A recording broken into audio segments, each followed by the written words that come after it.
So types of auctions. The popular ones, it's called English auction, is nothing but ascending bids. This so-called open cry market. Like, for example, in Sotheby's, that when they sell this contemporary art, the auctioneer sort of try to sort of raise the bid, right, until someone say yes, until someone who has the highest bid, nobody can beat them, then they will win the auction. So I think, yeah, this is sort of these are all contemporary arts that the insane money, in fact, are transacted through the auction. So for the common people, let's say, eBay, is the place that you can find, auction. For example, in this case, they do this English auction. So the English auction, you can think about this simple. Suppose you got Apple, then everybody, not everybody, but if you tend to buy, raise your hand. So you think about this as a model where the price is gonna increase, and at each time step, and you raise your hand basically to try to buy this item by that price plus $1, dollar. So as you can see, people keep raising hand until the last offer, then sold to that person. So you could also do this in a decreasing direction. For example, you start with a maximum price that's people think of. Oh, so this is a Dutch. That's why they call it Dutch. The reason they call it Dutch auction is because that auction quite often happening in Netherlands, where they sell all these flowers. And the benefit of this Dutch auction is that you just have one. You only need one bid and clear everything. So it's very quick. And so that's why they use it to sell like flowers every morning, and all these flowers, fresh flowers, are gonna ship internationally every single day. So how did it work? Start with the max price and go down until someone say, okay, this is the price that I happy to pay, and stop that. So and sold with that price. This is also happening in the early stage of eBay. I'm not sure it happens now, but yes, they do this Dutch auction. So very quick, and in some other occasions, like Google IPOs, their stock was actually do something similar to Dutch auction.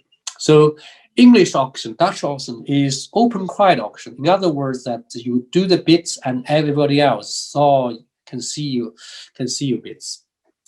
But also you have this sealed bid auction. So in other words, that those bids would be hidden, right? Only the auctioneer knows that, not other bidders. So the first price auction, second price auction are the typical ones. So let's looking at what the first price auction is. So everybody basically secretly written in their envelope their bids and send to them, and then one has highest bid receive the item, but also pay the highest bid. So it's called first price auction.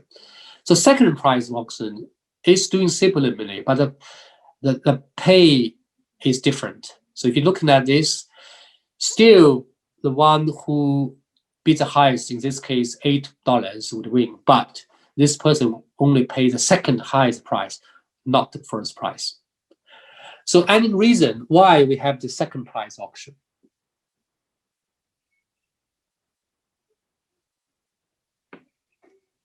The second price auction is very important. If you answer this question, that means that you get if you earlier than victory, this one of the professors answer that question correctly, then you might have the chance to obtain Nobel Prize. So So this is a Nobel Prize winning question, in fact. So the second prize auction are known as victory auction. So it's because of that he got no Nobel Prize. So I can draw some conclusion here. Later we're gonna verify this. So the second prize auction is really truthful telling, as we said before, right? So is that we wanted people to tell the truth, and the second prize auction, in fact, is a way to encourage people to telling the truth. So maybe we can answer that question mathematically, but just want to get an intuition why, second prize auction would be. Yeah. So I think because it's second prize auction, therefore, you could potentially review your bids, right? Because then you're not gonna pay that, you're gonna pay something below. So we're gonna mathematically, to really prove, second prize auction indeed is truthful telling. So there's English auction, Dutch auction, first prize auction, second prize auction. How do they relate to each other? So let's look at this. Equivalent auctions. So first prize auction are statistically equivalent to Dutch auction. I think some of you mentioned that in the chat box. Yeah. So expected profit are identical in this case, but obviously we need to make some assumptions. The two cases are kind of in practice they're different, right? Because of many considerations, but the assets of it are statistically equivalent. So because if you think about the first prize auction is that what you try to really sort of bid, you face this question is that, okay, I want to bid and also I want to win. Given that no one has a higher bid, what is the maximum I'm willing to pay, right? This is what the first structure auction, anyone who want to bid first prize auction gonna really answer rationally. Yes, basically what this means is that if I win, right, because no one has a higher bid than me, that's the situation. If I win, what is the maximum I'm willing to pay? Okay, you got your utility obviously to really figure out this the maximum I intend to play. You for example, it could be say, okay, you got this because you're gonna pay that price.